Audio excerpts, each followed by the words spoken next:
Hi, everyone. So glad you're there. It's going to be a big hour coming your way. A lot of news. Also, we have great news. We're adding another great affiliate, WNRJ, 1200 AM in Huntington, West Virginia. They are now carrying us 3 hours on Monday through Friday. So that is great. The slogan is News Talk AM 1200 and 95.3 The Eagle. We have a lot of great listeners and viewers on Fox News, and hopefully you're going to love the show. We've been doing this for quite a while. And just a reminder, we got a YouTube page right now. Just go at the Brian Kilmeade Show and go to your YouTube subscription. So before we get to Griff Jenkins, a little bit later, Michael Rubin, let's get to the big three. Number 3. I answered every one of their questions as fully as I could. I never met Jeffrey Epstein, never had any connection or communication with him. Well, there's a few pictures to say a different story. Who knows? Epstein trial focuses on Clinton. Hillary yesterday and Bill today. Now they're using it as a threshold, a runway to get Donald Trump to sit down. I don't think so. Number 2. The reality is when you look clearly at what Iran is and what they represent, you've got to come to the conclusion that they're very unlikely we're going to achieve anything. Why is that? Because Iran does want to recover its nuclear program. Yep, that is General Jack Keane on Fox and Friends earlier. Tick, tick, tick. Countdown for Iran to hand over their nukes, ballistic missiles, and stop funding terror. Good luck. Our own mighty military will spring into action. The extreme right and some on the left have their doubts. I don't. An attack is the only way to bring peace. Michigan is open for business. New factories making batteries, cars, chips. Probably not on the bingo card, but I want to thank President Trump for his work on this. How about that? Governor Gretchen Whitmer. Politics aplenty as JD and DJT fan out to spread their message on the economy and the turnaround as 47 gets rare praise for working with a socialist mayor and from a Democratic governor that you just heard. But you're not going to be happy. He's not going to be happy as the president on the economic numbers he just got. The market is plummeting 524 points so far. One, because of jitters, because of AI, and just now they got numbers that show a slight uptick of 0.5 when it comes to inflation.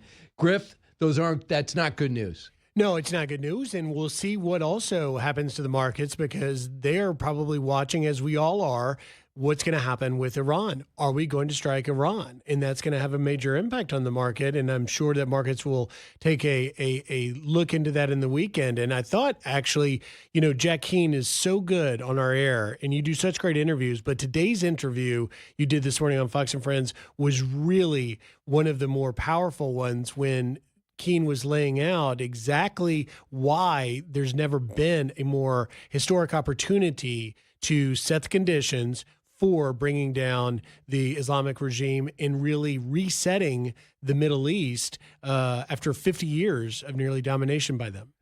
So what Jack Keane says is that he's not really paying attention to any of the talks. So I have details on what each side is saying, and it doesn't matter. You can't trust him, and I agree. You can never trust Iran. And they said that we're looking at a sunset. What about we will not enrich uranium except for hospitals, for medical care, for 3 to 5 years?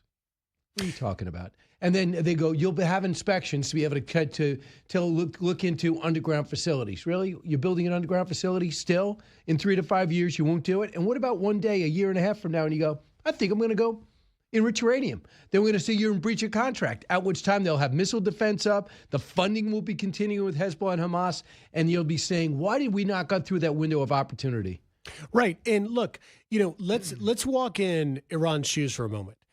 They are thinking, so the deal that the U.S. is offering me is get rid of my nuke program, get rid of my ballistic missile program, stop playing with Hezbollah, Hamas, and the Houthis. They're never going to take that deal. President Trump knows that, but he's going through the diplomatic process of trying to come up with something that could possibly counterbalance. And it doesn't look like Iran is going to take any of this. But yet at the same time, when Jack Keane talks about the fact that we've never had a better opportunity for this, I think you start to see maybe what the administration's thinking is. So Naftali Bennett was on with me yesterday, and he was talking about this whole story about Israel pushing the U.S. into war. And he essentially said, have you met Donald Trump? Do you think anyone pushes him to do anything? Here's a little bit of what he said, if Israel's ready or not. Cut 23.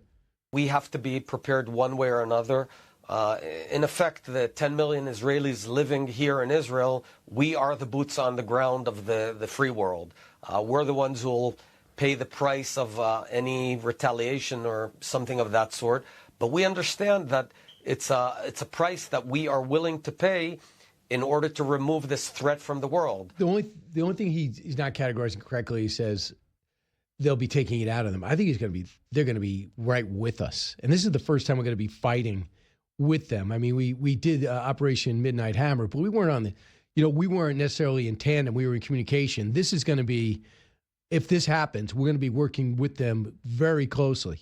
Well, without a doubt. And the reason being, Brian, is not only for the actual operation itself, but also because of the fact that what you're talking about, the objective, and the administration, I think, could do a little bit better job in relaying to the American people exactly why now and what comes next. What comes next is the big question. And you're talking about, this is a historic opportunity, as Keane says, to reset the Middle East away from fundamental Islamic war. And the next is with working with building upon the Abraham Accords, a resetting of the Middle East from a war to a commerce-driven free society. And there's no way we do that without Israel.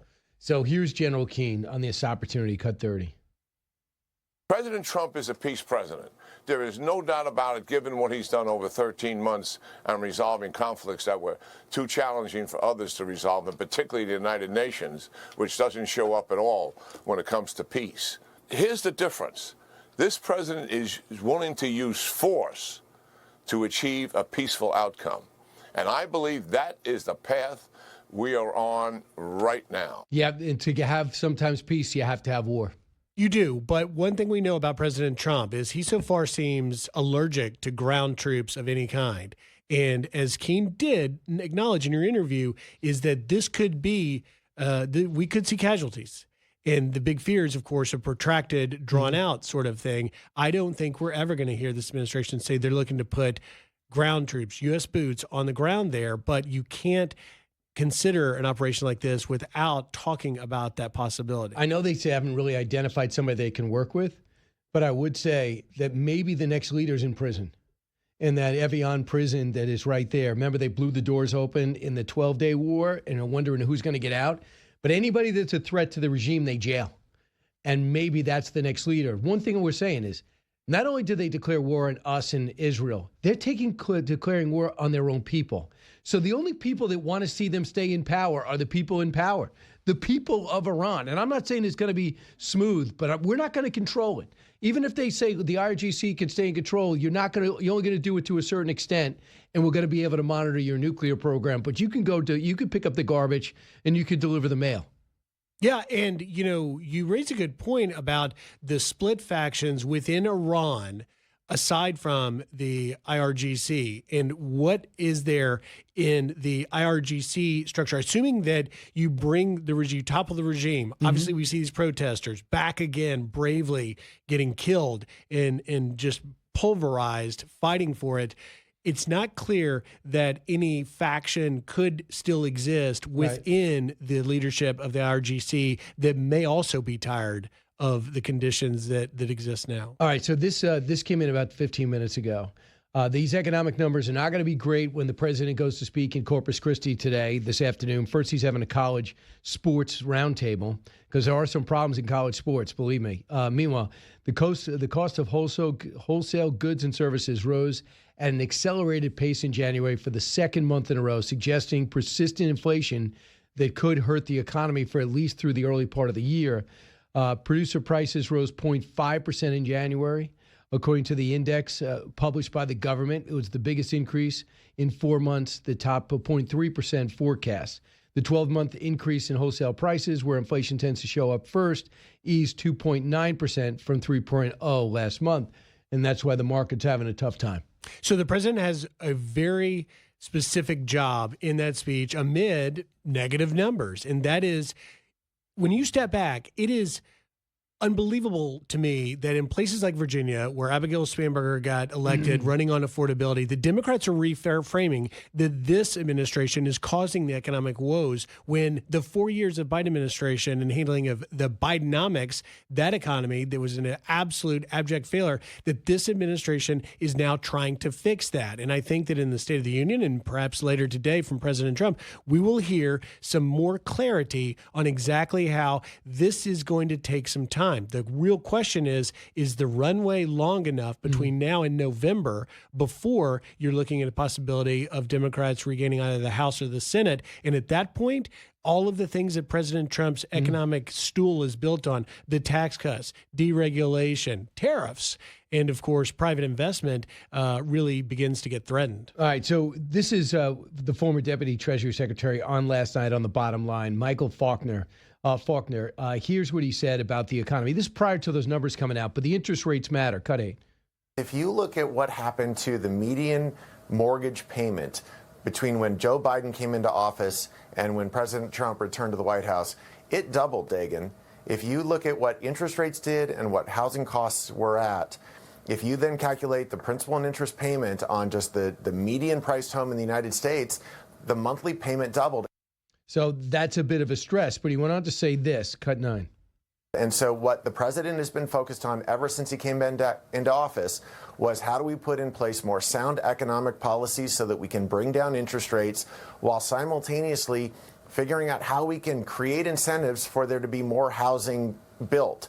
Because if we can build more houses and have housing prices be more affordable and then have mortgage interest rates also come down, that's the magic combination that can then once again return access to home ownership to the American people. But for the first time in 5 years, it looks like the mortgage rate is below 6. It's at 5.8%. Right. So lower rates. And as he says, the inventory has to increase. But, you know, at the end of the day, while the American dream is centered around home ownership, and I think that does still exist, a whole generation, Gen Z and young people, are looking at things, trying to project themselves 10 years down the road, say, okay, how do I position myself financially to be in the strongest position? And when President Trump first went on the road to tout his economic plans, they had a big banner behind it, said, lower prices, higher wages.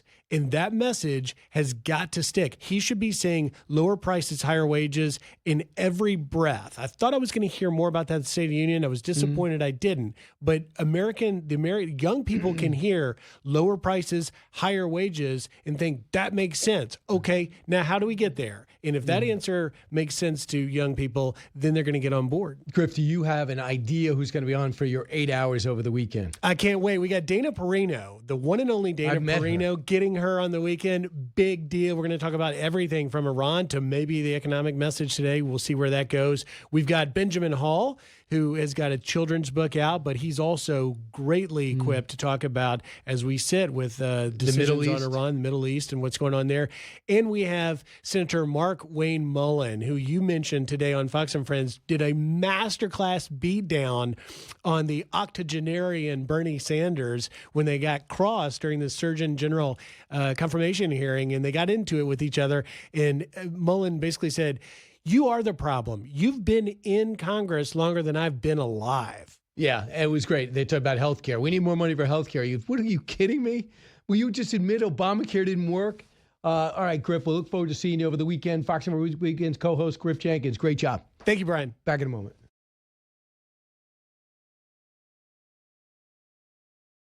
Michigan is open for business. New factories making batteries, cars, chips are opening in Marshall, Lake Orion, Holland, Bay City, Calumet, Hemlock, Ann Arbor, and Delta Township. Probably not on the bingo card, but I want to thank President Trump for his work on this. Good job. Michigan's getting a lot of industrialization, and the Governor Gretchen Whitmer is saying, good job, Trump. This is going to be an interesting thing because you have Mayor Mondami, who's off to a terrible start in New York City. I mean, not plowing the snow, even though he did better the second time. And then you have can't pick up the garbage, and then doesn't back up cops when they get pelted with snowballs, says, I'm not going to ban snowball fighting. And then when you have an attacker go after cops with a knife, he visits the attacker in the hospital and says he shouldn't be charged because he's got a mental illness. When you have that type of start, but he goes up to the president and says, hey, what about a housing complex? And the president goes, yeah, come on in. Let's talk about it. So could the investment happen? Sure. Should it happen? Not without extracting some type of cooperation. And the president knows what he needs. But one thing I think he does need, and that is cooperation for the NYPD and for his ICE operations, because they're not watching the perimeter. It gets extremely dangerous when you do not watch the perimeter when these guys go into action. So, again, we didn't get good economic numbers before, but J.D. Vance was out in Wisconsin selling the story, helping Derek Van Orden make sure he keeps his seat, House seat. Here is for J.D. Vance on affordability, cut 2. Well, look, it's our top concern, too. We want people to be able to afford a good life. Nothing breaks my heart more than the idea that you've got somebody who goes out, they bust their rear end, they come home, they want to give their kids a nice meal. Maybe once or twice a year, they want to take their kids on a nice vacation. We want people to be able to afford that so long as they work hard and play by the rules. And I think the thing that we've tried to remind ourselves of in the Trump administration is we were put in a very big hole. When you talk about the average American family under Biden's leadership that lost $3,000 in take-home pay, we think every single day, how do we get that $3,000 back and then some? So that's his approach. If you understand what we're trying to do and understand what they were doing and understand that they want to go do that again, that caused all this, that's what they want, the contrast. They want Democrats to be forced to say, what would you do? As opposed to, we don't like what Trump's doing. So far, the market's not liking what they got from those inflation reports, but the economy is still going to be front and center when the president goes out to Texas. Now, it's going to be an interesting time in Texas because you have Leslie Hunt, you have Senator John Cornyn, and you have Ken Paxton. Ken Paxton is supported by Steve Bannon. I know, the one who's doing a documentary in 2019 on Jeffrey Epstein. Good political choice. He's calling on the president not to get involved. Really? Because he is backing Ken Paxton, saying that he's ultra MAGA. Well, the problem with Ken Paxton, not that he's a bad attorney general, is that he's got huge personal issues. And there's all this scandal written about him and the impeachment that took place. So he kept his job. He fended off the attack of George P. Bush, who's had a big machine behind him too. And I have nothing against Ken Paxton, but evidently polling next to the either Democrat, including Crockett, shows an extremely tight race in Texas, where the early voting, there was much more enthusiasm for Democrats. They got much bigger numbers early voting than Republicans. Remember the state race they lost earlier, and also remember that the Hispanic vote is going down because some theorize, I don't necessarily buy into, but most theorize because of the aggressive way in which ICE was going after illegal immigrants. Aggressive way, not criminals, but others. We'll see where this goes. All right, listen to the Brian Kilmeade Show. We come back. Michael Rubin joins us. He's with Director of Policy Analysis with the Middle East Forum.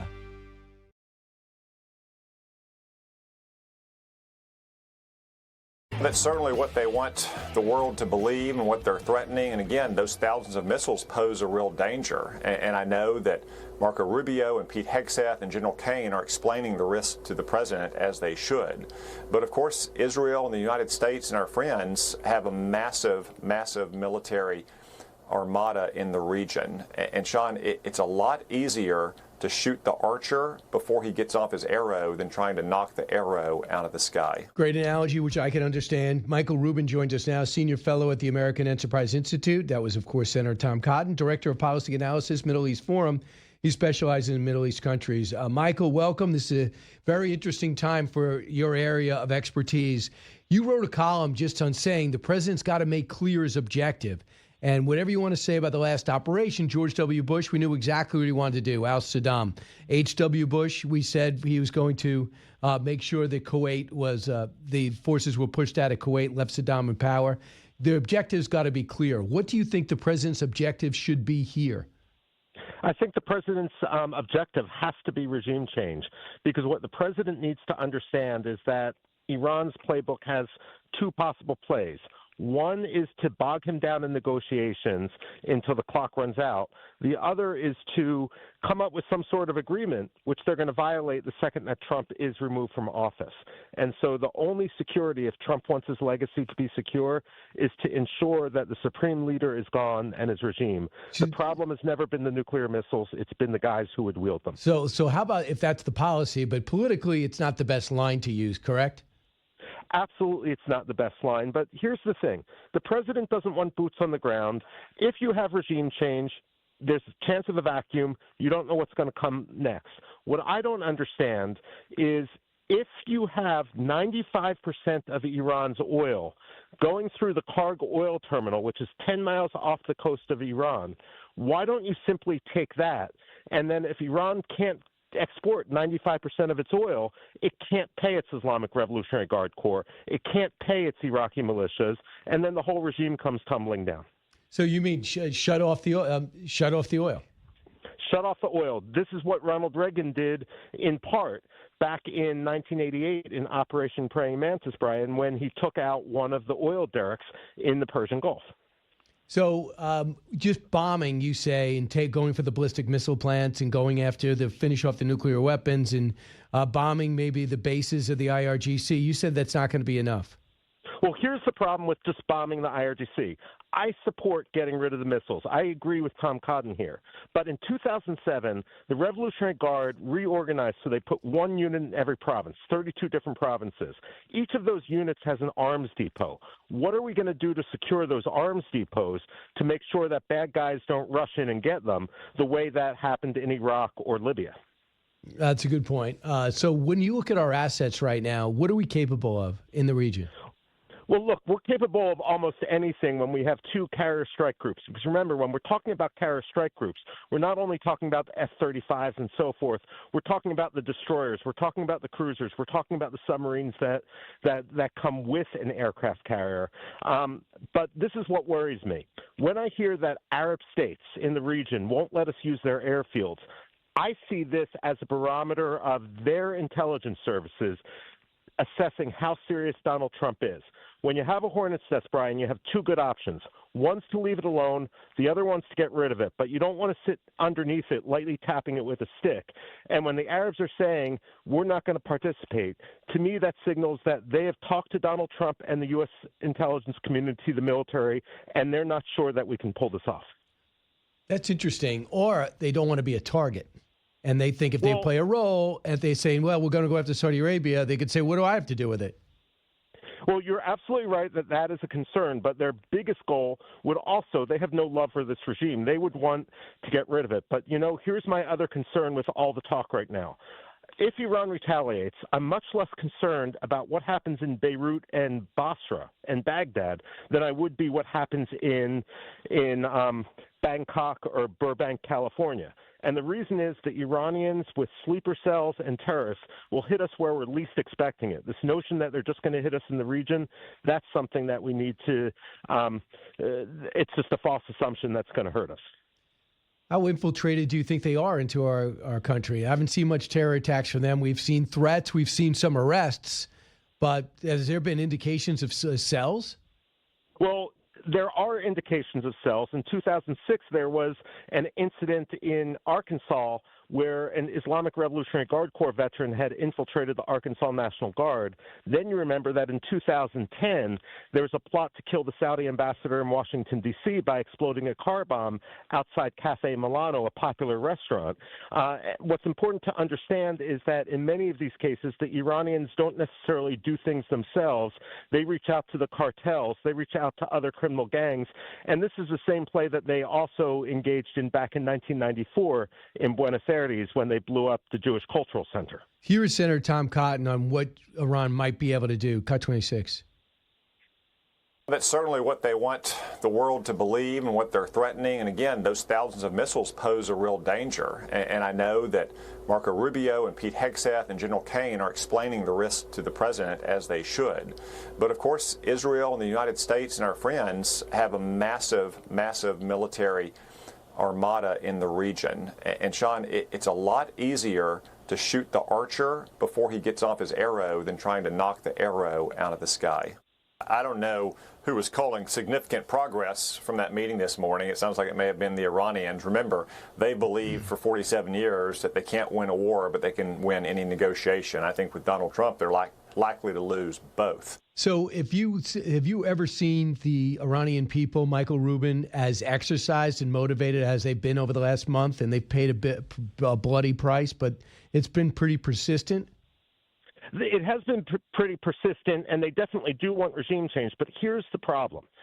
When I used to live in Iran. They used to call me son of the great Satan.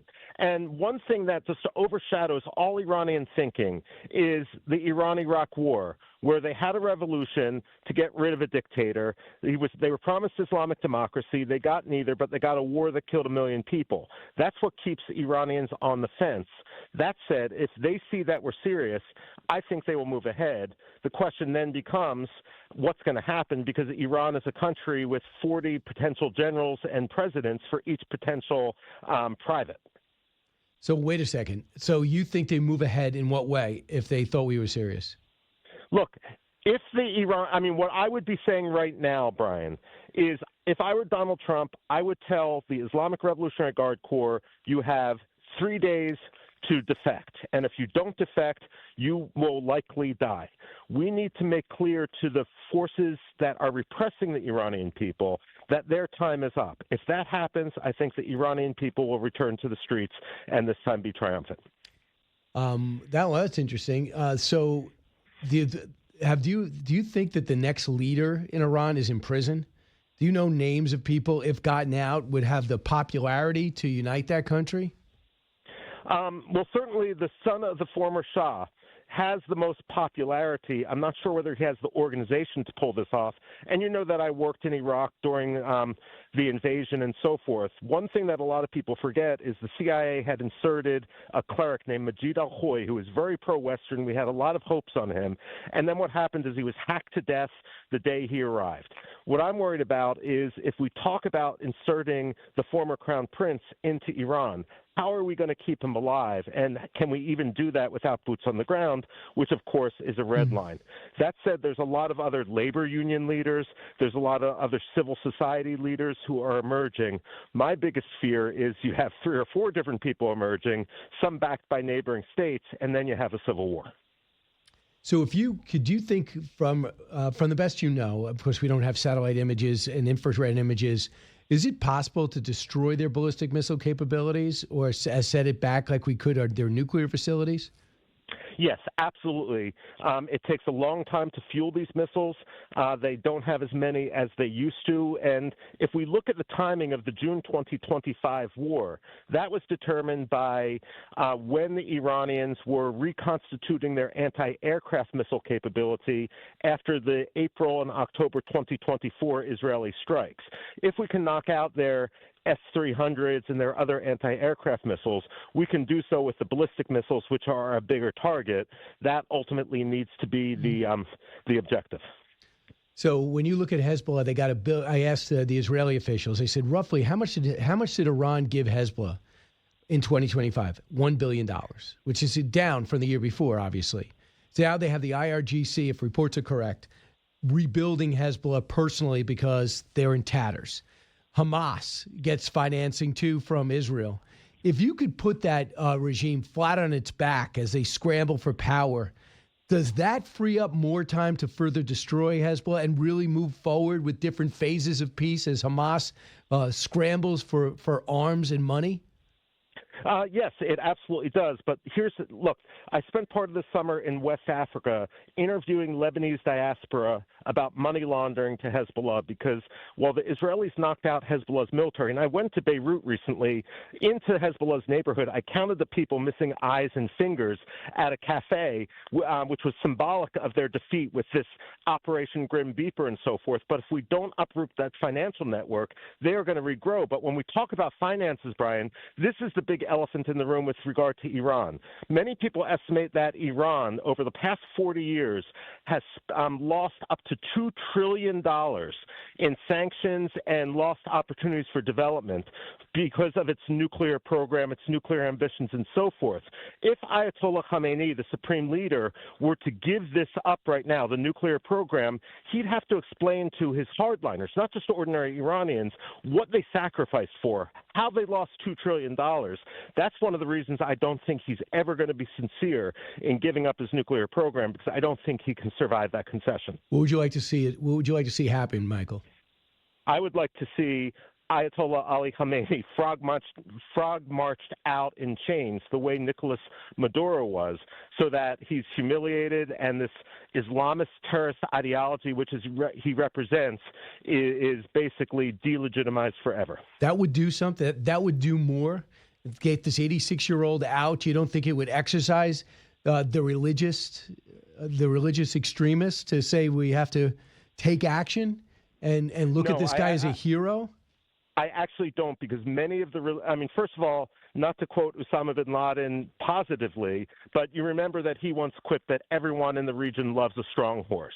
They don't like to shackle themselves to a hobbled pony. And so this is the case where I think we need to show Ayatollah Khamenei in front of his own supporters. We need to show him humiliated. And at the same time, I speak a lot to Ayatollahs. I spent a lot of time in Iraq and so forth. People don't like Ali Khamenei. They want him to go. It's time that the Iranians return to the community of nations as a normal country. And you know what? They're immunized from this virus of Islamist extremism because they've suffered under it for so long. So you think if Trump was to ask you what up my target, you say go get Khomeini, kill him, arrest him, something, and that'll be the best opportunity for change? That would be, and I would also say dry up their ability to pay their salaries. Take Harg Oil Terminal and then don't destroy it, because Iran is going to be our ally the day after. What you want to do is you want to create a sovereign wealth fund for them that they can invest in their own future with their own money. It's the perfect Trumpian solution. And where is that located? That is located 10 miles off the coast of Iran, because remember, the Persian Gulf is very narrow, it's very shallow. The average depth is only around 90 feet deep, and it's more shallow closer to the Iranian shore, so you can't get the super tankers into shore, which is why they have to pipe all their oil out to these terminals about 10 miles away. Are you concerned about the different ethnic groups like we had in Iraq? So if you blow off the top and there's no leaders, you worry about the Kurds taking on different other elements and the country breaking up. I'm not worried about the country breaking up, because Iran has a near contiguous history going back more than 2,000 years, and so it has an identity which predates this era of ethnic nationalism. Remember, Ayatollah Ali Khamenei, the supreme leader himself, isn't Persian. He's actually Azerbaijani, so he's a different ethnic group. The former head of the judiciary was an Arab, and so on and so on and so forth. There are going to be demands for federalism, especially among the Kurds and the Baluch, but among the larger minorities, I don't think there's going to be that much of an issue. I can't imagine a better person to talk to with such direct knowledge of the region and worries about what could happen. But, Michael, do you see, before I let you go, do you see this as a unique opportunity to strike a enemy of ours for the last 47 years that should be just done correctly? Or would you be just as happy if we let this opportunity pass? No, I think that ultimately the Iranians are going to strike us if we don't strike at them. We can't underestimate the importance of ideology. In the United States, we prize multiculturalism, but we look at it as walking into a sushi restaurant and being able to order a mojito. We don't understand that different peoples can think in very, very different ways, and that itself can be extremely dangerous. Michael Rubin, thanks so much. Senior fellow at AEI. We'll talk to you soon, Michael. Thank you, Brian. All right, and check out his columns. Just bombing Iran is a strategy that will fail. And you just heard some of the worries and some of the options. Back in a moment.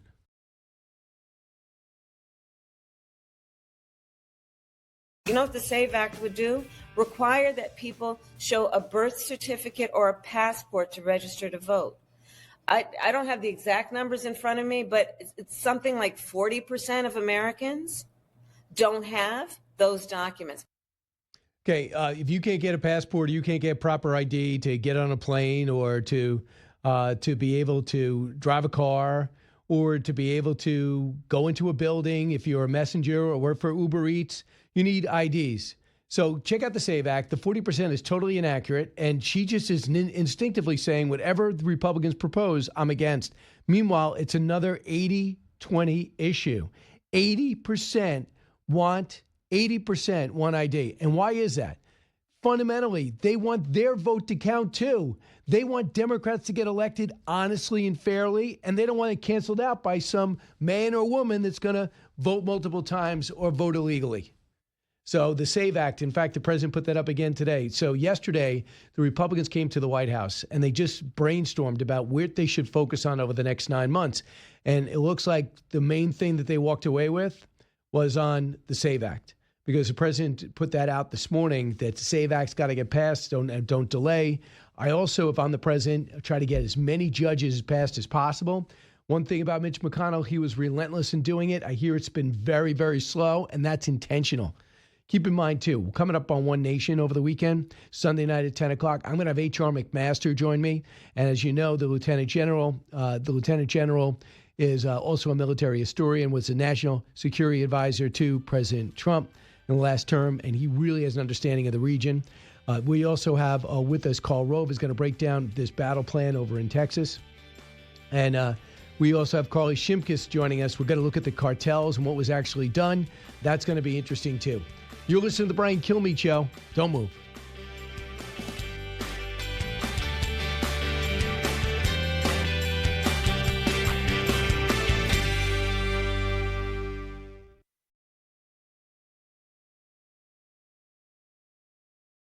Hi, everyone, from 48th and 6th in the snowy Midtown Manhattan. It's the Brian Kilmeade Show.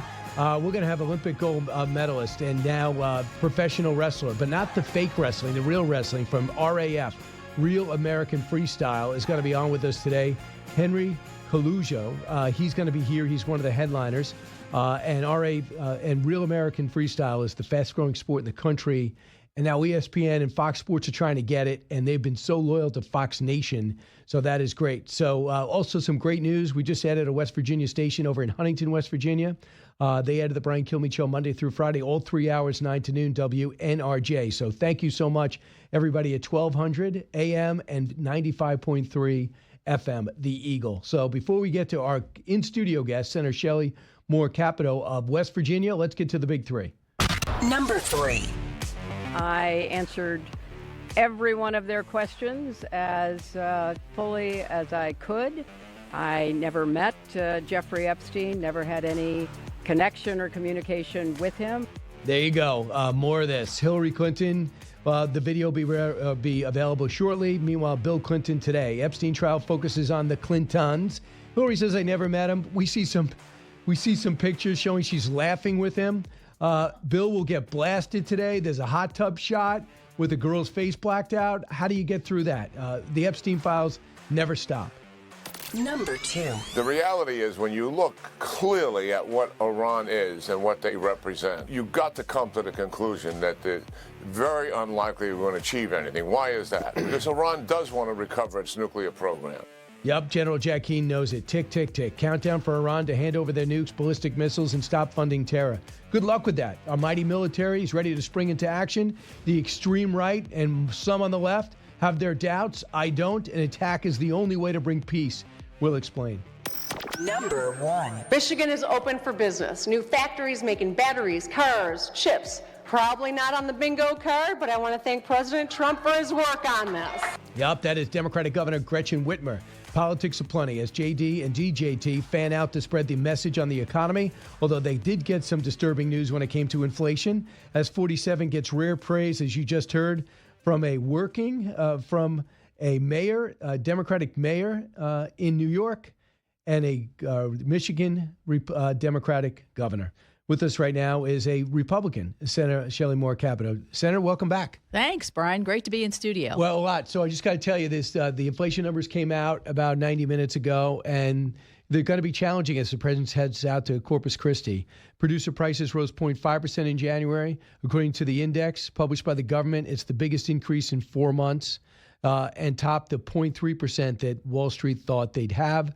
The 12-month increase in wholesale prices happened, but inflation trend tends to show up first, and right now it eased to 2.9% from 3%. So the numbers show that inflation not tamed, but down.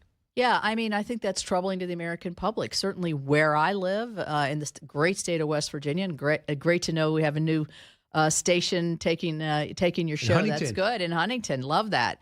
But I think people are feeling, pocketbook issues are always the electoral issues, but they're also what really challenges families. Think of the single mother with 2 kids trying to buy groceries. Those kinds of issues or buy a car. And so certain indicators are down, such as gas and some food pricing. I saw mortgage prices came down at least a little bit yesterday, were announced. So that's good. That's all good. We just need to get the American people feeling this. And I think they will as they're looking at their tax returns. We see that people are filing earlier. Their refunds are larger by measurable amounts. That's good. But day to day, unsteadiness is not our friend. So, what has the resurgence of coal done tangibly for West Virginia? Oh, coal has been, it's cyclical always. It has been, but certainly power coal, which generates a lot of heat here in the Northeast for a lot of people. I keep reminding all my Northeastern senator friends who don't particularly like coal, hey, how's that windmill keeping you warm? I mean, I don't think so. And so coal is also doing very well in the export markets for steel production. We have the metallurgical coal in West Virginia, which is the high value coal. So it's keeping our miners working. It's keeping the miners' wages have gone up over the last year, about $1,400. So wages are up in there, and we are able to capitalize on what we have as a great domestic market. Are environmental regulations still holding you back? Well, the president's been very aggressive with the Lee Zeldin in order to elongate the life of a lot of our coal plants. President Biden wanted to shut a lot of them down and really literally have them all shut down by 2035. Well, that's on cold weather days, that's 28% of our energy mix. What are we going to replace this with? So our coal plants are really maximizing their use and with the president's anti-regulatory regime, they're able to stay online faster. They're cleaner. So you've already felt ever. It's not we're definitely feeling it in a good way. Right. And the president's got probably more support in West Virginia than any other state, probably in the country. I want you to hear what Austin Goolsbee said about the economy prior to these numbers, but the numbers aren't really bad. They're just not trending in the right direction. I think the economy has been solid. It's growing. Growth is decent. I think the job market has been stable. And the strongest thing we've got going is not AI data centers. It is the American consumer. If you look at consumer spending, that was the thing that drove growth in 2025. And that's a traditional source of growth that's hopefully a little less bubble-oriented, a little less bubble-centric. So I see steadiness, though with still continuing uncertainty when we're out talking to businesses, particularly about some policies like what is the tariff rate going to be in 6 months. So he's a former economic advisor to President Obama and now Chicago Fed Reserve president. Right. Your thoughts about I think that's a great analysis from somebody who's probably always looking for the underside of what President Trump is doing. I think we are feeling that, but the American people have to really feel it on their everyday lives. And they are spending. Americans, I'm hearing indicators from big companies that, big consumer-oriented companies. People are spending, but they're maybe not as brand loyal as they used to be. They may be going to generic, so their dollars can go a little bit farther. So there's a confidence there that we see, but it needs to be more steady. And I think that's what he was saying. That's what I'm saying. But I really think that what we put in with the working families tax cut bill is really starting to bleed into the economy, and we're going to see this really pick up. No one talks about the shutdown. I mean, the TSA, Secret Service, they're not getting paid. No. Starting today, they're going to miss this paycheck. It's terrible. I mean, we have a Border Patrol training center in Harpers Ferry where our local economy, it really picks our local economy up because a lot of people come in for training, so they're staying at hotels, they're eating at our restaurants. We're starting to feel it economically. And that's a side negative to this DHS. Besides the safety issues, we have FEMA public assistance checks that still haven't come out, and now they're stuck. They can't do it. And these folks at TSA are always wondering if they're going to get paid.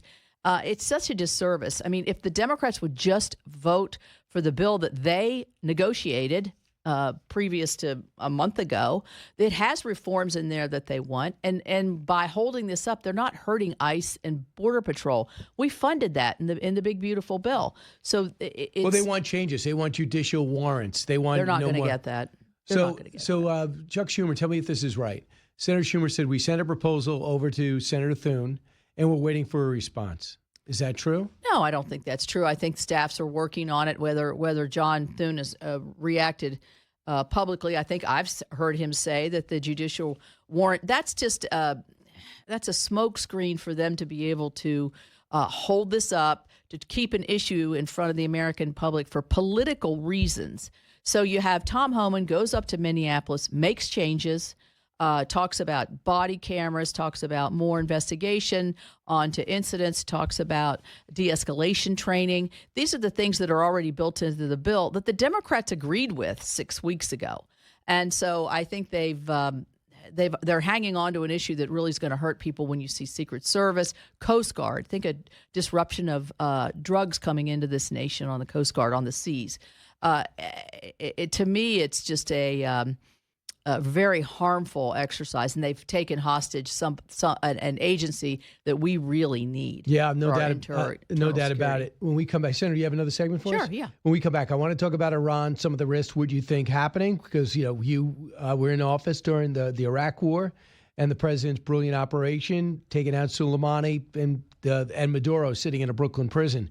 So the president has proven internationally he's more than competent. In fact, I could say that he excels at it. His next move, probably the most difficult. This is the Brian Kilmeade Show.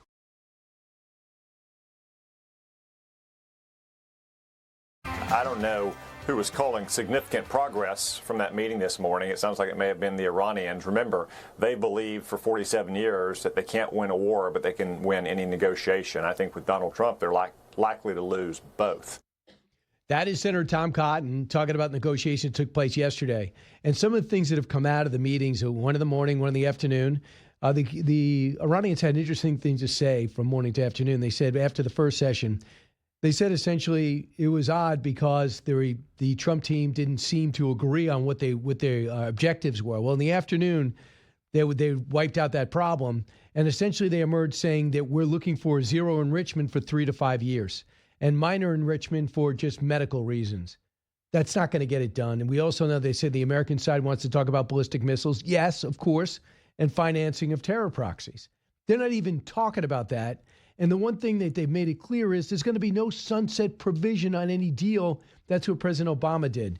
Senator Shelley Capito is here, a Republican out of West Virginia.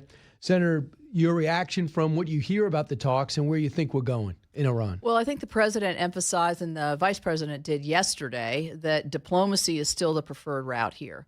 And I think that from the news that came yesterday, it appears as though there's still talks going on. First of all, you got to remember these people lie all the time. I mean, they don't tell you the truth, and they're almost like Baghdad Bobbish when they get out in front of the media. I'm talking about the Iranians here, because they're going to say what they think the Western media is going to want to hear, which is, oh, we're negotiating and we're making a deal here, when in reality, I'm not sure that's true. Now, I'm obviously not privy to the talks. We can't have a nuclear Iran. We know that they're, from the day they're born, it's death to America. And we can't just hide our heads in here and think, well, the world will not let them sustain that kind of terrorists. They're killing their own people right now, into the tens of thousands who are protesting.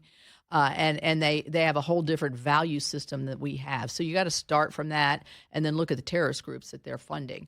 The missile issue is huge. We cannot negotiate anything and say no nuclear enhancements without destroying the missiles, because the missiles are where the firepower is, so to speak, for the Iranians.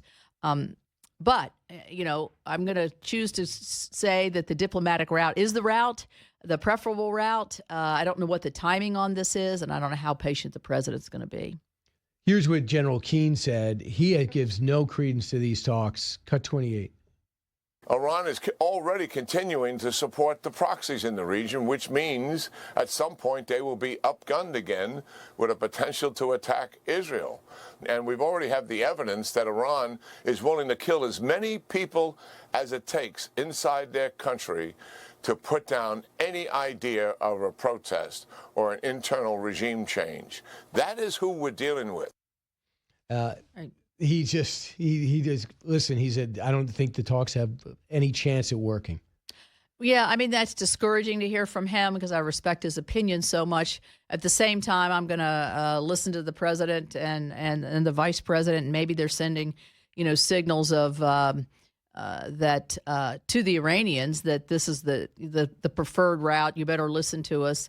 I don't know, with the positioning of all the assets in that region. Can't stay too long. No, you can't stay too long, and you can't leave it uncertain for too long. And so I don't know, targeted, at missile bases, targeted at the nuclear development. They've made deals where they're not going to, refine the uranium and get the nuclear fuel. Well, they lie. They lie. We've Why seen, you build it in a mountain if you didn't want to protect it? Oh, why was that hit that we did with Israel, whatever that was, a year and a half ago, so effective if there wasn't anything there? Right. I mean, we're not stupid here. So they just keep covering up to try to buy time to do what they want to do. So we'll see what happens. That's probably the next big story. The president goes to Corpus Christi today. Senator, looks like the Republican side will be Cornyn, it'll be Paxton, or it'll be Wesley Hunt. Who do you want? Oh, I want Senator Cornyn. He's been a real champion for the president. He's been a steady leader, a steady hand. He's looked at and respected in many areas of, particularly on the judicial side, because he's a member of he's an attorney, obviously, but on the Judiciary Committee, he's strong. He's able to forge compromise, which maybe that's a dirty word, but we're not going to. Compromise is important to be able to get strong legislation sometimes, and he can do that. So he's the one that can win the general too. And I want to keep the majority in the Senate, and Senator Cornyn's our pathway to that. So you have a upstart Telecredo or whatever his name is, as well as Crockett on the other side. Their turnout's been better than the Republican side. So who do you worry about over there? It is just hard for me to believe that a state like Texas could send somebody like Crockett to the United States Senate. She seems like she's off her rocker some of the time, and so to speak. And so I just can't get what the mindset is here. Do you want somebody who's an effective leader, or do you want somebody who's on TV all the time saying sometimes very bizarre things? The other person, Tallarico or whatever his name is, Tallarico, don't know him. He's painting himself more as a moderate. I don't think that's true. I still think Texas is very, very conservative, although there are projections that it is getting bluer because everybody's moving from California to Austin. So, we'll see. But I still think the Republicans are going to have the upper hand. But John Cornyn is the one that can win that with I wouldn't say with ease. Nothing's going to be easy, but he'll be the most effective, and he also probably costs less money in the general if he's the candidate. Yeah, because it'll look more assured. But I guess people were upset that he did some gun legislation. But I thought it was reasonable considering that military officer went off. They did not have his military records. They let him.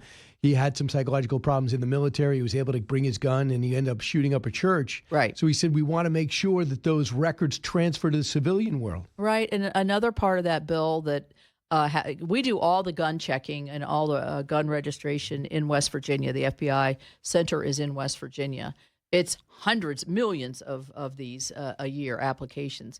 It also says if you have a juvenile record that, say, when you're 17, you shot up a school, then that should be part of your record so that when you're 18, but now, before, you couldn't access those records. So I don't know what the number is now, but it's probably 400 to 500 people have in that category that had a violence in their younger years. Just because you turn 18, you don't leave that.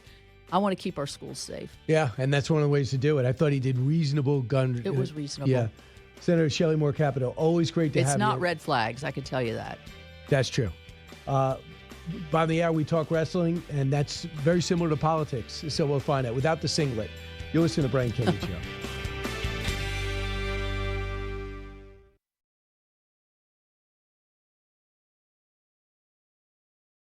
Hey, welcome back. We got a lot going on today. Economic numbers not great, not terrible, but the market's not loving it, down about 400 points. So we will look at that because the president's got a trip to Corpus Christi this afternoon, and he's going to make a speech there where the end of early voting happens today, and Tuesday is the vote for the primary. They got a big turnout on the left, not a great one on the right, not a good sign in Texas. No reason to panic, but it's typical when you have a party out of power. But that whole Crockett Telecredo race has gotten everyone's attention, especially after the intentional hiccups with Stephen Colbert. The left really doesn't want Jasmine Crockett to win because they know she's just a cartoon. She's a cartoon of a lawmaker pretending to be some street girl when she's actually a very well-educated woman who says despicable things, like calling a governor in a wheelchair Governor Hot Wheels. I mean, they know that that's not electable in a place like Texas, and they think the other guy is. And one of the things that they've said is that they've given the right, Republicans, religion. Why do we give up on religion? Well, no one talks about religion on the left, but they should if they want the Hispanic vote, number one. And number two, why would you give that up? In Texas, deeply religious.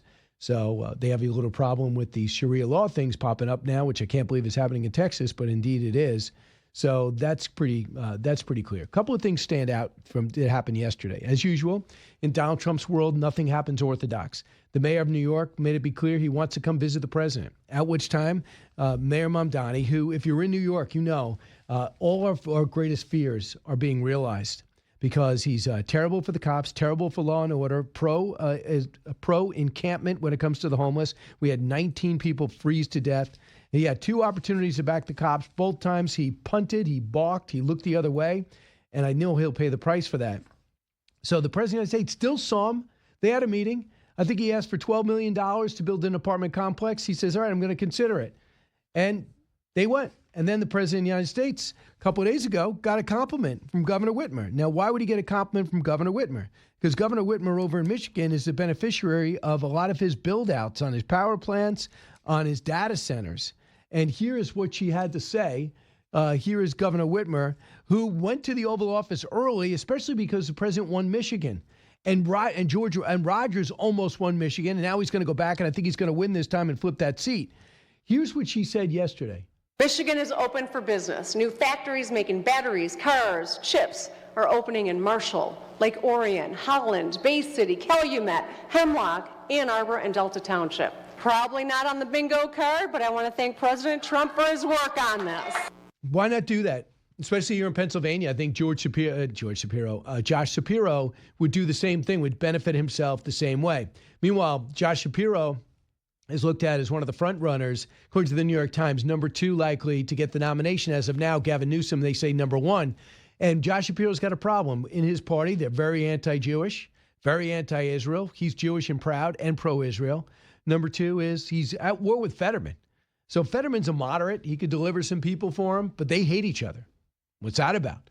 Also, he's got a book out. I know you haven't read it or bought it, but that'll be an opportunity to talk more about, hey, President Trump called me after they burned down the governor's mansion. I called him after the Butler, Pennsylvania shooting. You know, these are some of the things that people of Pennsylvania like that the president's doing. Here's where he's fallen short. So, and what I'm trying to say is that's how an effective politician used to work in a purple state like Pennsylvania. It was red, then it went heavily blue, then it pivoted to the inside, and Trump's delivered it 2 or 3 times. So then I would think that politicians would come out and say it. So Washington Post, I shouldn't say New York Times, Washington Post, they list the top contenders. And they say Newsom's number 1 right now. Josh Shapiro's number 2. Kamala Harris is 3. Senator Mark Kelly of Arizona. Now, when I looked at the comments below the articles, a lot of people saying positive things about Kelly. Pete Buttigieg was in New Hampshire the other day. Pete Buttigieg? Are you kidding? A terrible mayor, a awful, lazy transportation secretary. J.B. Pritzker, look at Illinois. Only thing people are good at in Illinois is leaving. While he oversaw a city go to hell and let all these mayors, Rahm Emanuel is probably the best of the bad lot, just destroy it. Wes Moore, did you see his biography? The pushback on what he says he accomplished and what he did in war and military in his education. They didn't even write that up in the story. After Wes Moore comes Governor Beshear of Kentucky. Every time I say Governor Beshear is a moderate, I get blitzed by email saying, I'm in Kentucky. He is not a moderate. Rahm Emanuel is number 9, and AOC is number 10, followed by Governor Whitmer, Ro Khanna, in that round, and Stephen A. Smith. So those are the top contenders. What do you think about that? All right. This weekend, Saturday night, is going to be the latest incarnation of RAF, fastest growing sport in the country, certainly the most exciting.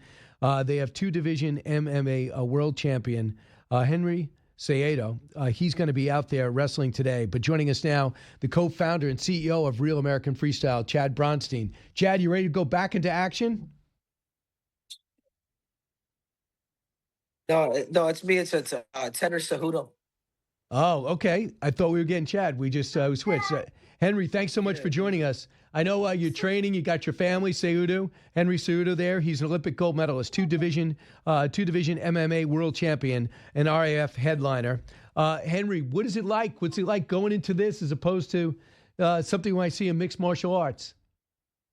Oh, it's great, man. I think a lot of times people don't think that a sport like the sport of wrestling could actually be corporate, but it has really taken the the sports world by storm. Obviously the passing of Hulk Hogan, it would have been one of the coolest things to be able to see, because a lot of these WWE wrestlers come from amateur wrestling. Yeah. So his spirit is living on. It's unfortunate that Hulk was never really able to see, the beginning stages of what RAF has been formed. But now it's just catching everybody by storm. I mean, Dana White's taking a look at it. I mean, it is doing bigger numbers in the social media platform than any mixed martial arts company in the world, including the UFC. So it's going to be at Mullet Arena in Tempe, Arizona. Some tickets are available, but it's selling like crazy. It'll be Saturday night at 9 o'clock on Fox Nation, Real American Freestyle #6. So this will be good. So, Henry, were you at first in the wait-and-see mode, or were you always a believer when it came to the league? I mean, you want to say you're always a believer, but it's not until you start seeing that, these guys, the labor that they're putting in, the fact that they're putting their money where their mouth is, the theatrics, the lights, the stage, fighting the best wrestlers in the world to actually compete. I mean, that's the stuff that was interesting. A lot of people did not believe that this could be possible. But now that it's here, I mean, it's a sold-out event. It is sold out. And it's so cool. And it's so cool, Brian, is the fact that it's a hybrid. It's a hybrid of amateur wrestling. And what they do a lot, what Chad Bronstein has done, is he'll bring in a lot of mixed martial art world champions, and they'll compete against each other. So a lot of people that watch the sport of mixed martial arts are watching it because they want to see their former champions go in, as they watch a lot of the amateur wrestling guys come in and actually put on a show. Because if you go to the UFC, we became pretty clear when it launched. In the beginning, it's like, well, who's the best discipline? It's clear you can't be successful in the UFC if you can't wrestle. You have to be comfortable wrestling, right? And then you develop the other skills. So all of you have the foundation. So you're going to be wrestling against Urja Faber. What could you tell me about him? Yeah, it's he's tough. He's a former champ for the WEC. He's fought for the UFC title on a few occasions. Was never really able to win the belt, but he comes from a wrestling background, wrestled Division I, the California King. It's Uriah. It's Uriah Faber. And he is somebody that has pioneered the sport of mixed martial arts. He got inducted. He was the first inducted to the UFC Hall of Fame from 145 pounds down. So, but I got to lay the hammer down too, Brian. What are you weighing? What are you weighing right now? Enough to break the ice. So did you weigh in already? So you're okay? No, not yet. No, weigh-ins are tomorrow, so it's same day weigh-ins, and it's gonna be really good, man. So you have Arman Sarukian, who is supposed to fight for the title, who is kind of be sidelined for a little bit by the UFC. He's competing in it. I mean, you have Aljamain Sterling, another former UFC champion, going up against Benson Henderson, another former UFC champion. So the list goes on of names. And the beauty about what Real American Freestyle is doing is it's bringing eyeballs and attention. It's allowing these guys, these wrestlers from the Olympic level, to no longer go in there and actually fight with fists, elbows, and knees, but to actually compete and continue their professional career. So, by the way, is it hard not using those other skills that you have and get in your head that you're only wrestling and you don't just punch the guy? Yeah, no, well, my trait is wrestling. Okay. So I get it. I think it's more, I think he needs to kind of control himself. So I want you if it does turn into that. You're ready. We're ready. All right. So I want you to hear what Faber said about you. Cut 48. I'm excited to go out there and challenge myself against one of the best ever combat athletes, one of the best wrestlers of all time, proven with a gold medal, and someone that I have a lot of respect for. Henry is a guy that I've known for a very long time. He came in after he was a gold medalist and was kind of talking about wanting to get into boxing and get into MMA, and came to visit my gym. I think I was a world champion at the time, and I was just encouraging him. I was saying, man, you do amazing in the sport. You should think about it. And he was like, we'll see where the money's at. So do you remember, I'm sorry about the background music. That's the weirdest bed music ever, but it's kind of cool. So Henry, do you remember that interaction? Yeah, I do. And I was thinking, I was thinking after the Olympics, I wanted to box because of pay. What's going on right now in the sport of mixed martial arts and the different purse pay within a boxer and a wrestler. But I knew that I always wanted to compete and actually fight. And I mean, fast forward, I mean, this is like 16 years ago when we first, bumped into each other. And it's amazing that now we're getting a chance to actually compete. Mm-hmm. So I it's amazing too. I know ESPN is making a bid for RAF. I know Dana White is really interested in it. I love the fact that Dana lets you guys get in it. He says he loves combat sports and he wants to see it be successful. Isn't that great, Henry? Oh, it's great, and I hope it stays like that, Brian. I hope it stays like that, Brian, because it would be a shame. Because it would be a shame if something like that would.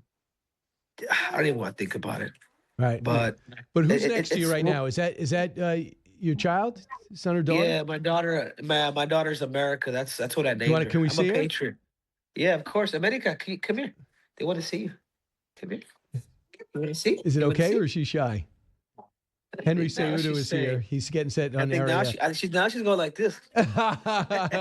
So she's getting into the taunting game. So that's going to be great. So, here you go.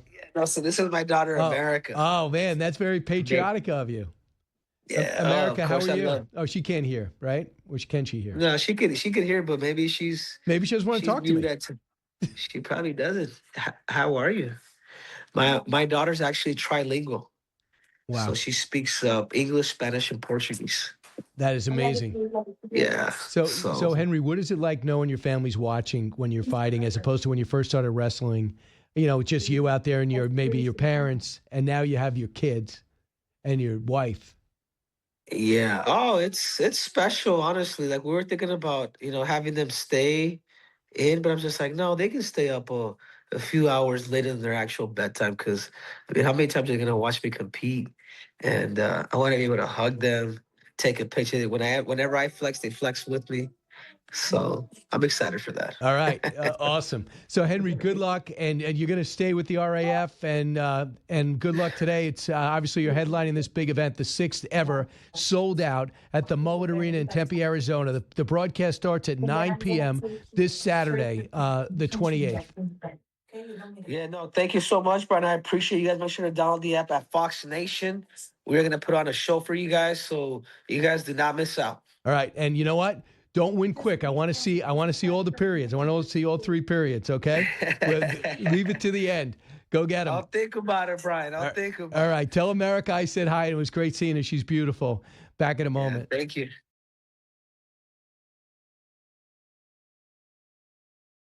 It then got, at the end, quite unusual because I started being asked about UFOs and a series of questions about Pizzagate, one of the most vile, bogus conspiracy theories that was propagated on the internet, that was serving as the basis of a member's questions to me. That is Hillary Clinton yesterday. Saying, I wanted to do this in public. She wants to be relevant again. They wanted to question Bill, so they told Hill.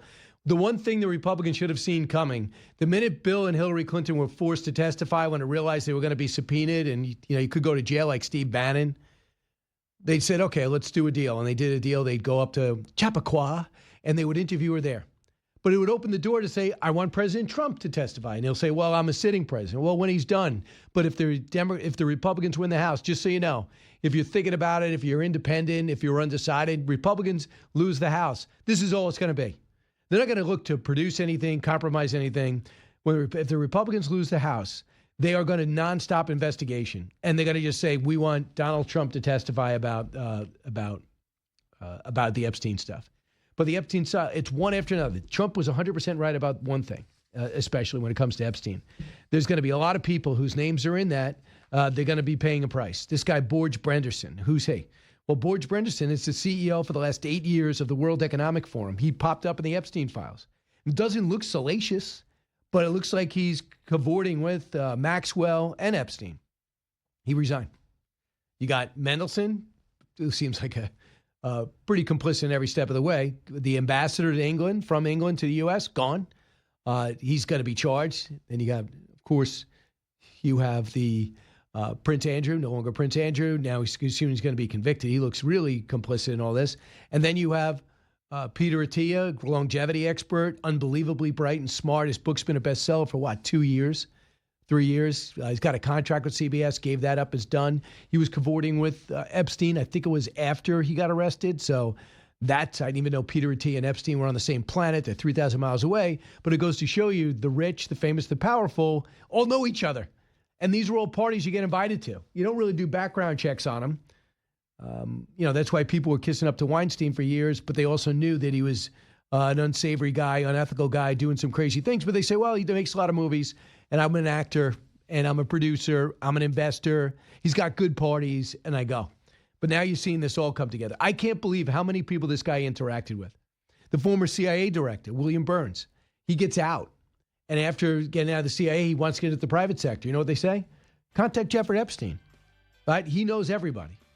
So he's in the Epstein files. Crazy. You listen to the Brian Kilmeade Show. I want to make sure I see you in person in Reno, Nevada. It's going to be live on stage, a stage show like no other, History, Liberty, and Laughs. And the same thing in Evansville, Indiana, July 11th, BrianKilmeade.com. Don't forget One Nation, Sunday night at 10 p.m. All the breaking news. We open up with the chances of war in Iran. And I have insight like you won't believe.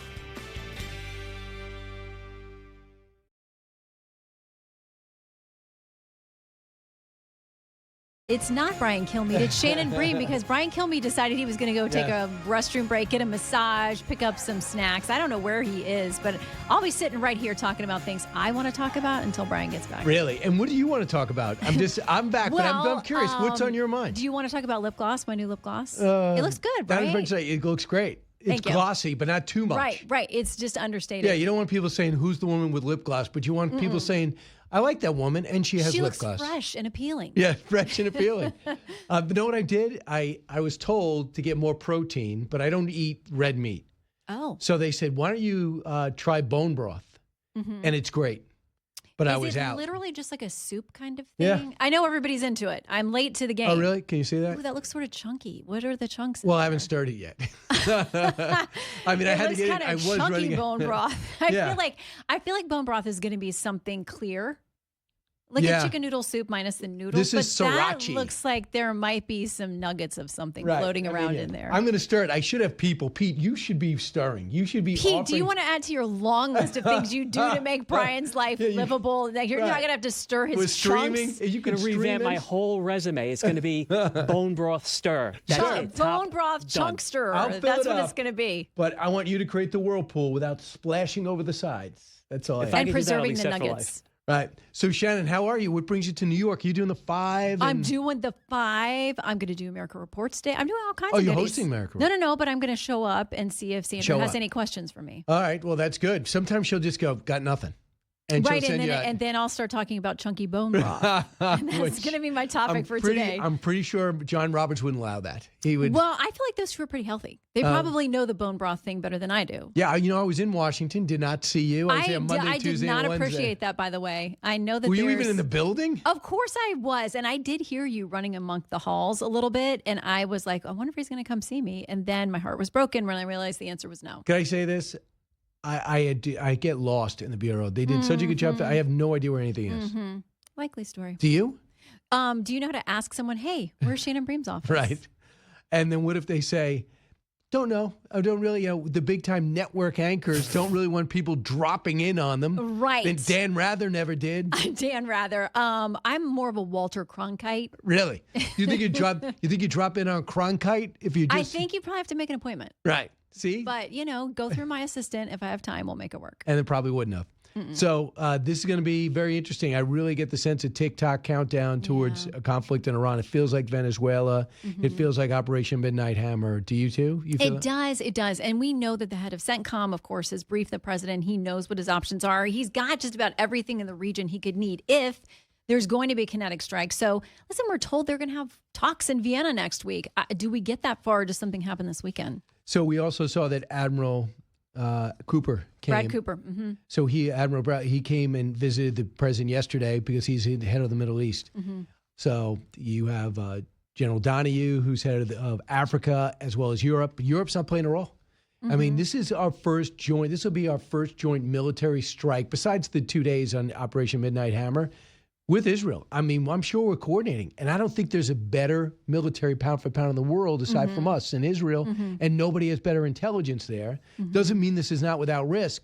And I'm getting some words that the chairman of the Joint Chiefs of Staff is worried about the risks. Well, we have heard that. And then you saw some of the social media response from the White House, from the president saying, Raising Cain is with us. We're on the same page. This is all good. But it's his job to tell the president about the potential risk. And I'm sure that he's had a very honest conversation with him. So in talking with Senator Shelley Moore Capito, she goes, we know the danger of Iran, absolutely. But politically, people are more concerned about the economy. So it's a bit of a political risk for the president, but he does not like to go in halfway. If he's going to do it, it's not going to be, it's going to be sustained until the operation's over, but it's not going to be years.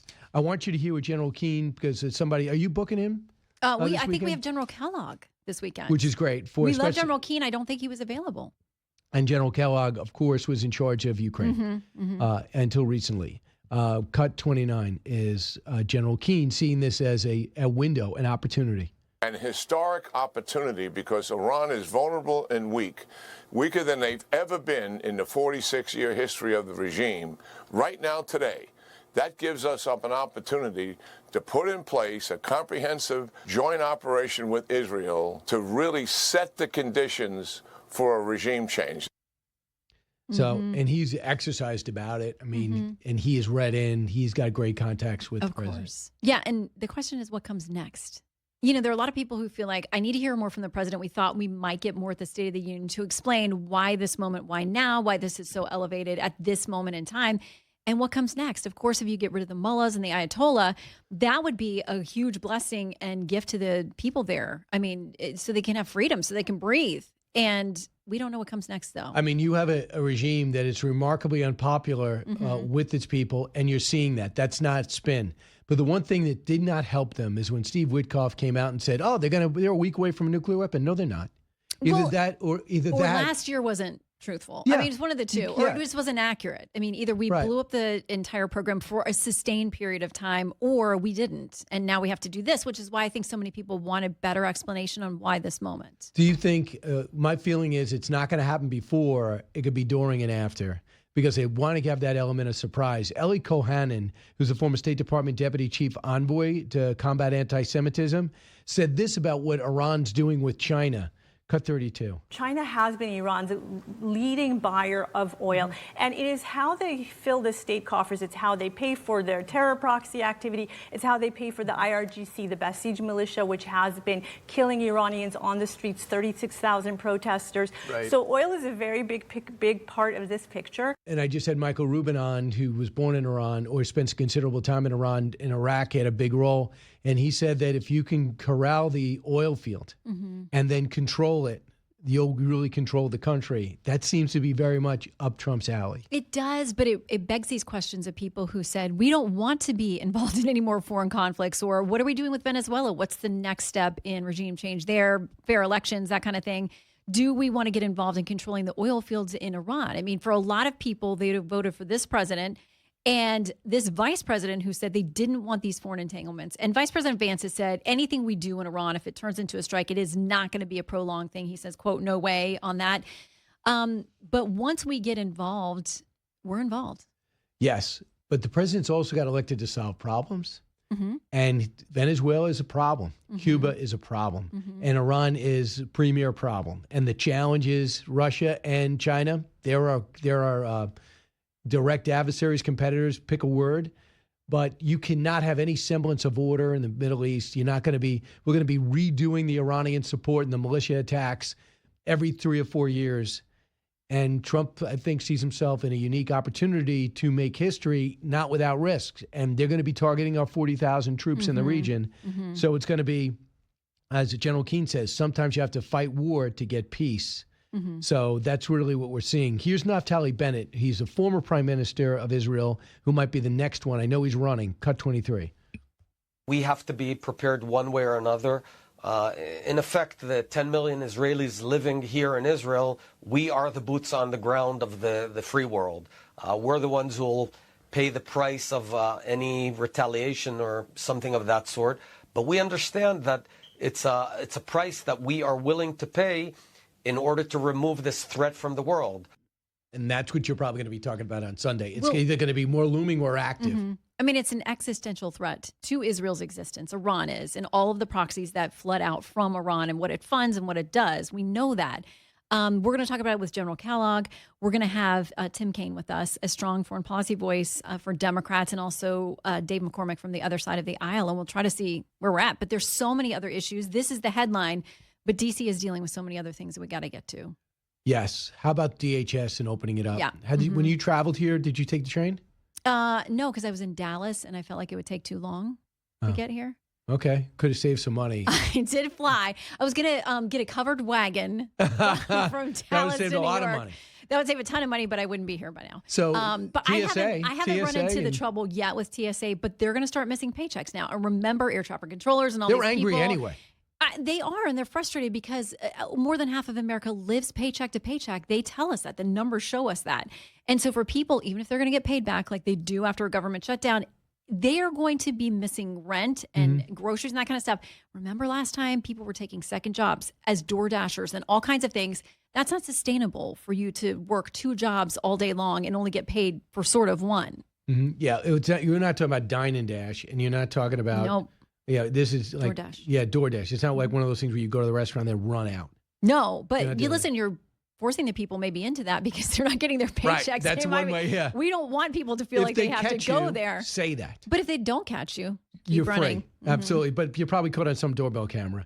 So President Trump talked about the ruling at the State of the Union address. I always think about you as a judicial correspondent, Supreme Court, and I thought he was going after the justices. It's pretty, I think, mild. Let's hear. Yeah, okay. This is from the press conference. Okay. This is last Friday, a week ago. Not today. mild. Yeah, not mild. Let's listen. Well, thank you very much for being here. The Supreme Court's ruling on tariffs is deeply disappointing, and I'm ashamed of certain members of the court, absolutely ashamed, for not having the courage to do what's right for our country.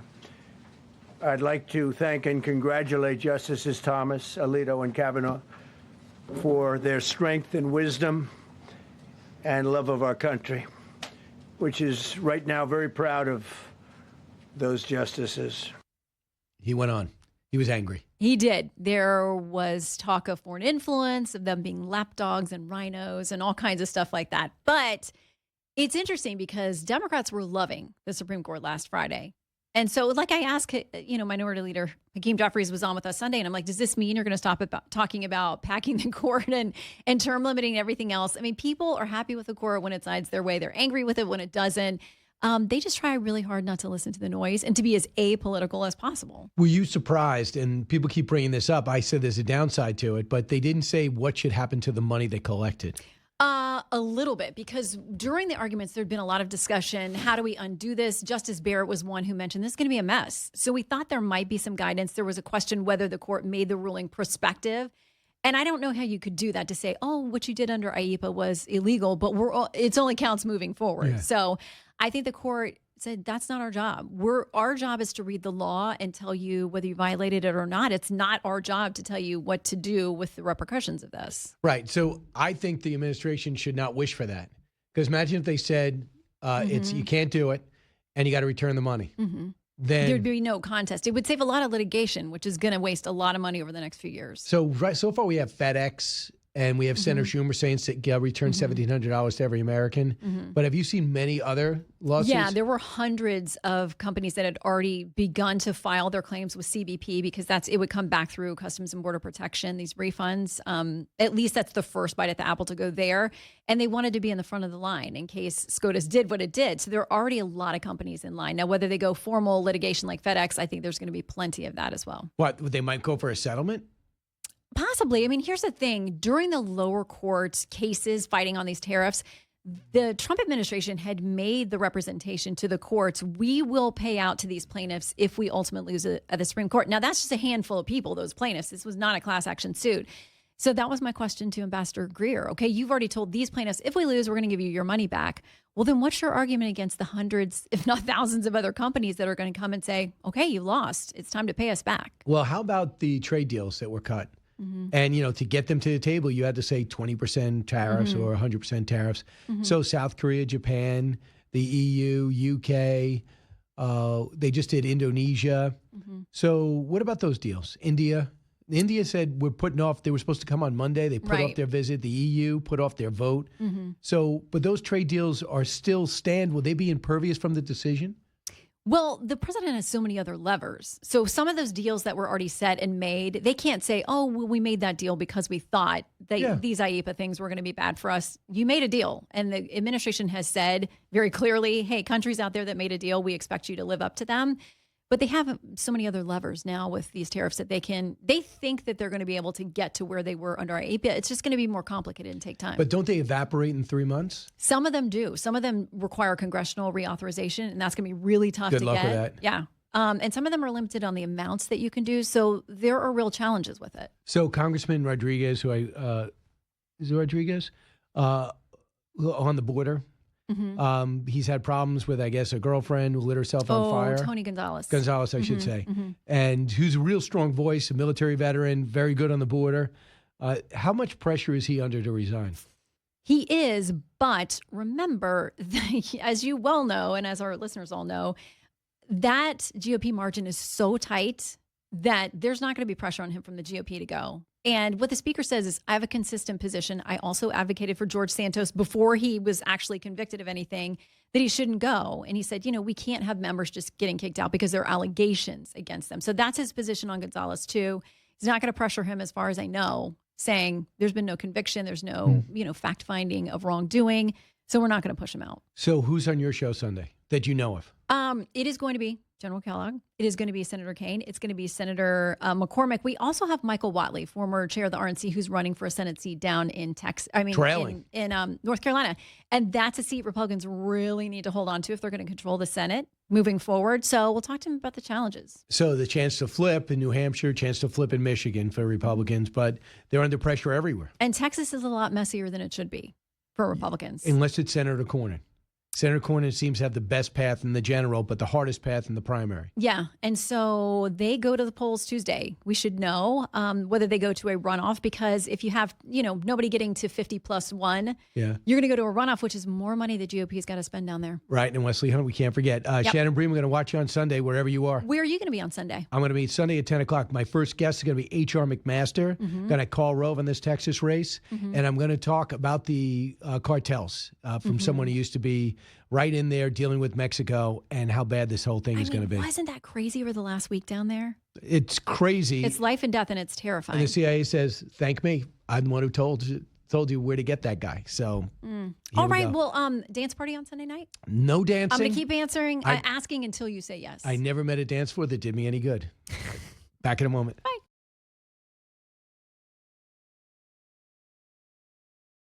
I don't really have a response.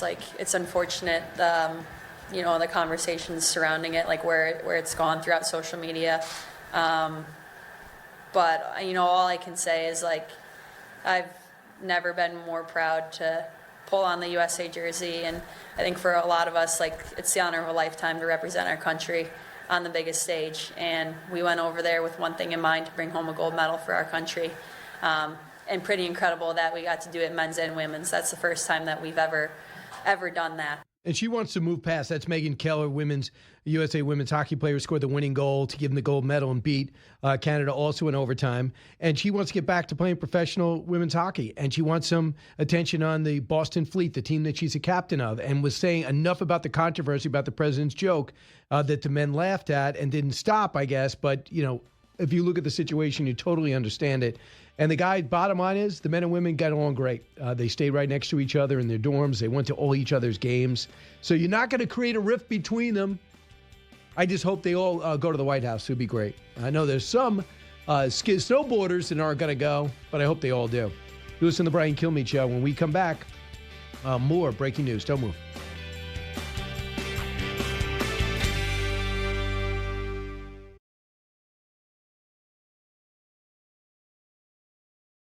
This program is actually something I started when I was state treasurer of West Virginia, the Jumpstart Savings Program, and it comes from my experience as a welder. That's actually how I started my career. I was a welder. I went to trade school, went out and was working in the trades there. And what this does, it allows individuals to save for tools, equipment, licenses, certifications, and most importantly, new business startup costs. Because in the trades, a new business can cost anywhere around $100,000 to get going. And so it mirrors somewhat of the 529 college savings plan, which I used to manage at the state level. And it does also allow individuals to roll over tax-free 529 college savings money into one of these Jumpstart accounts. So it has the same tax benefits as it relates to capital gains. So that's pretty cool, right? Jumpstart Savings Act for people that want to go to trade school or change their mind from going to college to what the 529s are for. I had 3 of them going, just finished them off. And you could always transfer that. Why not take it the rest of the way? So for high school kids, you know exactly where you're heading. For the parents of kids who want to go into the trades, you'll have a program to jump into. Mike Rowe knows all about it. He's the founder of mikeroweWORKS, named after himself. He does that a lot. He's the CEO there, host of People You Should Know. He came up with that idea, and he came up with that idea, too. His name will eventually be on that, too. He's definitely the host and executive producer. Mike, welcome back. Oh, well, it's great to see you and hear you. Right. Ideally at the same time. So first off, now everyone's calling you, Mike. In the beginning, you're like, we should go back to the trades. And now all of a sudden, you basically need another phone because everyone's calling you. Can I get electricians? Can I get pipe fitters? Can I get plumbers? Not a week goes by. I don't hear from not just a company, but like the leader of an essential industry. And they are freaking out. The math is no longer deniable. 5 retire, 2 come in, 5 out, 2 in. It's been that way for over a decade. Throw in the stigmas and the stereotypes and all the nonsense that surrounds these careers historically, and you can start to understand why suddenly we've got millions of openings. The crazy thing is AI comes along, turns everything on its head, and now there's this understanding that, oh man, you know what? We told everybody to code, and nobody to weld. Well, they're not coming for the welders, man. They're coming for the coders. And so everything's upside down. The skills gap is massive. The marine industrial base needs 400,000 workers to build nuclear subs, like CNC operators and welders and electricians. The data centers are the demand is off the charts. So yeah, the headlines caught up with my modest little attempt to shine a light on these jobs. And so I'm talking to Wells Fargo and BlackRock and NVIDIA, and they're paying attention to. The Department of War is paying attention.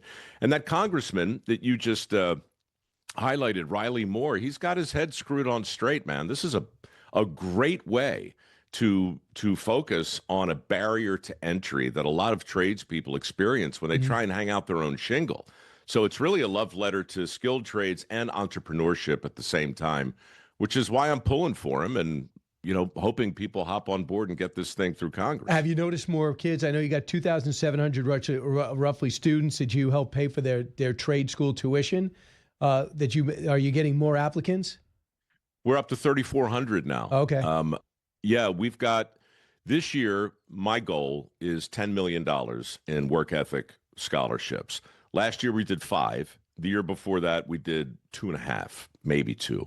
So yeah, the applications were 10x last year.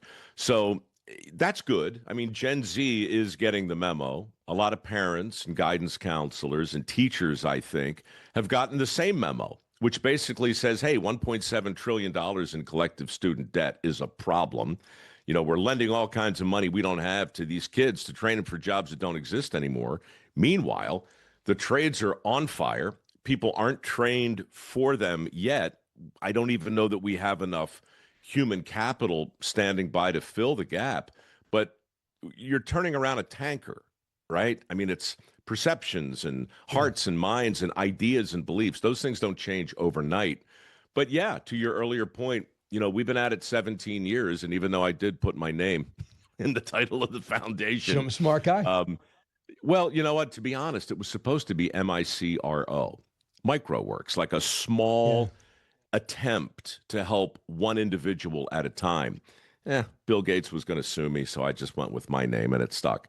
But call it what you will. The skills gap is real and the memo is out and people are paying attention. And I think you're going to see, I mean, you've heard my smack for years now, but the chickens have come home to roost. This is going to be a Manhattan-style project with regard to retraining the entire country. And, you know, my prediction is next time you and I sit down in person, I want to tell you about what a lot of individual companies are doing on their own to close the gap. And I don't have any relationship with Home Depot, for instance. They've got a great program. Caterpillar has an internal program. Palantir is taking kids right out of high school, giving them a liberal arts background, and then teaching them something really useful. These kids are hitting the job market making a few $100,000 a year with a decent background in Western civilization and zero debt. So I think you're going to see a massive retooling of the way we think about education, the way we define a good job. And yeah, my scholarship program just happened to be sitting there at the right time, and we are flooded, overwhelmed. Wow. And I'm happy to tell you that. I know they're have a huge data center being built in Louisiana right now, but listen to Governor Gretchen Whitmer yesterday talking about what's happening in Michigan. Listen. Michigan is open for business. New factories making batteries, cars, chips are opening in Marshall, Lake Orion, Holland, Bay City, Calumet, Hemlock, Ann Arbor, and Delta Township. Probably not on the bingo card, but I want to thank President Trump for his work on this. So there you go. I mean, they're going to need some people. There's no robots for that. No, there's not. And look, yeah, I doubt that the governor and I agree on a whole bunch of stuff, but credit where it's due. You know, this truly should be one of the last great nonpartisan unifying things that people on both sides of the aisle can truly get behind. Again, because in the end, it's math, dude. It's math. We're fighting. We're having less kids. The world there's a whole population collapse narrative that's not getting nearly enough press either. And it's impacting our country too. So there's just so many reasons to take a deep breath and think differently about how to train this next generation. And I don't care if there's an R or a D, you know, next to your name. That's something to stand for, if you'll pardon the metaphor, vis-a-vis half of the Congress's inability to get on their feet just 2 nights ago. Mike, I'm going to bring you to another area I'm not sure if you want to dive into, but on energy. So on energy, the president says, listen, I'm for oil and gas. And I just had the West Virginia senator in there, and they're mining again, and the coal workers the coal miners are going to work again. And now we're hearing less and less about foreign companies building windmills off our shores. Have you felt yet people want to go back into energy? I did a shoot over in Midland, Texas, and they were saying that a whole generation's been told, don't follow your parents' footsteps into oil and gas. Go to college. That's ruining the planet. When guys like Bill Gates say, maybe I overstated it, and we're seeing the Paris climate change, no one's even yelling at Trump about getting out of it again. Has that transferred over to the blue-collar world? It's getting there, man. I'll tell you, one of the most consequential conferences, I've been to 2 in the last year. One was an energy summit in Pittsburgh in July. That's the one where 35 CEOs pledged $93 billion simply for Pennsylvania to build out AI or data centers there. The president was there at that one. That was huge, and that exact topic came up. And when I left, I was like, you know something? That ship is turning around too. A lot of air is leaking out of climate catastrophism.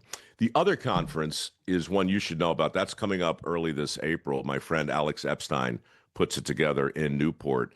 There'll be a couple hundred CEOs there as well, and this will be the topic. It just one of the great lies that has been purported and put upon us has been this idea that fossil fuel is somehow our enemy and somehow the harbinger of the end of the world. It's not. No crystal ball, but I think energy independence is going to go back near the top of the list. And you know what else you're going to be hearing about real soon is metal independence. Really? Rare earths. These things. Yep. I'm up to my neck in this. That's a polymetallic nodule, like golf ball size, billiard sized little sphere. They are on the bottom of the ocean, hundreds of billions of them. These things are packed with nickel, cobalt, manganese, copper, all the stuff we need. A year ago in April, the president signed an EO, and we're going to go get them. Wow. I mean, the insides of these things they're unbelievable, Brian. That's a chunk of a megalodon tooth, and the metals form around it like a pearl, and they're sitting there at the bottom of the ocean. So you're going to hear in the next couple of months a real shift in the energy narrative. You're going to start hearing about metal independence. It's going to be a thing, and all that needs hundreds of thousands of workers as well. Everything comes back to workforce. And in the end, look, I'm mikeroweWORKS. I got $10 million in a fund to help train these people. We need macroweWORKS. We need the biggest companies in the country coming together with the help of the feds to jumpstart this thing, which brings us back to the name of the bill that Riley Moore is trying to get through Congress, and I hope to God he does. All right. For number one, that's a challenge to John McEnroe, because I think that would be an interesting fund. If it's going to be Mike Rowe, you want Mac Rowe. I say McEnroe, and maybe he can take it up. Number two is you would love Doug Burgum, because Doug Burgum is rare earth guy. That's his mission now, because China sent us a message. We're going to cut off rare earth if you keep those tariffs on. And we realize they have 90% of the world's rare earth. That can't happen anymore. We've cut massive deals. I think it was Indonesia, now with Australia, now with Argentina, to start mining with them. And get this, Mike, maybe mining here, people might see the benefit of that. So I 100% think this is, we have to do it for national security. And I think this administration gets it. I think you're right. And Doug is definitely on the list. I've met with Pete several times over at the Pentagon. Chris Wright is certainly on board. Howard Lucknick gets it. They're all singing out of the same hymn book. But yeah, Doug is playing a really important role in this, and I haven't had a chance to really sit down with him yet. He may be at that conference I mentioned. We sat across the aisle from each other at the funeral of the great Clint Hill, who died later last year. Secret Service. Yeah, man, he was the guy that dove on top of Jackie Kennedy after her husband was murdered back in '63, and just a legend in the Secret Service. Great North Dakota guy. Yeah. So, okay. So I want you to hear this. So we watch business work with this administration. And then we watched the last administration go after the president and his allies and debank them. Literally say, if you work with President Trump, JP Morgan, Bank of America, they froze and kicked out all their funds. This is what I worry about. So I don't know who Jeff Bezos is going to work with, who he voted for, but he's working with the president. I looked at Meta, Zuckerberg, whatever, the Zuckerbucks. He's like, I need to work with the president. These rare earth, these gas and oil companies. But then I'm hearing this. This is what worries me. It's going to drive you nuts as someone who just wants to get things done for the country. Listen to Susan Rice. I think they're now starting to realize, wait a minute, this is not popular. Trump is not popular. What he is doing, whether on the economy and affordability or on immigration now, is not popular. And that there is likely to be a swing in the other direction. And they are going to be caught with more than their pants down. They're going to be held accountable. As I talk to leaders in Washington, leaders in our party, leaders in the states, if these corporations think that the Democrats, when they come back in power, are going to, play by the old rules and say, oh, never mind, we'll forgive you. I think they've got another thing coming. That attitude is sickening. If I'm a business person, Government has a lot of control over me. Now you're going to go after me because I did business with the party that had and a president that had the power? Does that bother you? It bothers me. Sure, it bothers me. But she's playing a different game with different rules. That's a very political thing to say, and it's a very short-term way to think. I'm telling you, I believe genuinely, like maybe a conversation like that was happening, as the atomic bomb was being built. I don't know, but I think there was a great quote years ago by the prime minister after Neville Chamberlain. What was it? Howard Macmillan. He was asked a question by a reporter concerning the immediate future and why he was unwilling to commit to a hard and fast plan. And his quote was, "Events, dear boy, events." In the end, all that bluster, all that stuff, it gets trumped, if you will, every generation or so by an event, by something truly existential. Maybe it's polymetallic nodules. Maybe it's energy independence. Maybe, as I think it's workforce. I think it's the terrible arithmetic, the human arithmetic.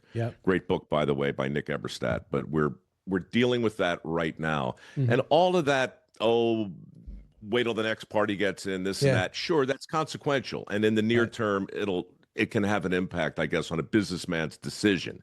Long term, forget it, man. That's table stakes. Can't believe I had Mike Rowe. I had visuals. You had Rare Earth for a rare interview. And we have John McEnroe's been called out to start a mikeroweWORKS. Like mikeroweWORKS. You got it. Mike, thanks so much. Help him out. Help out get his scholarship, mikeroweWORKS.com, right? If people want to contribute to the ethnics. mikeroweWORKS.org. Yeah, I'll take your money. We're raising all kinds of it, but I also got $10 million earmarked for the kind of jobs we've been talking about. The scholarship program is open. I'm keeping it open all year. So nice. Go get some. Absolutely. Back in a moment.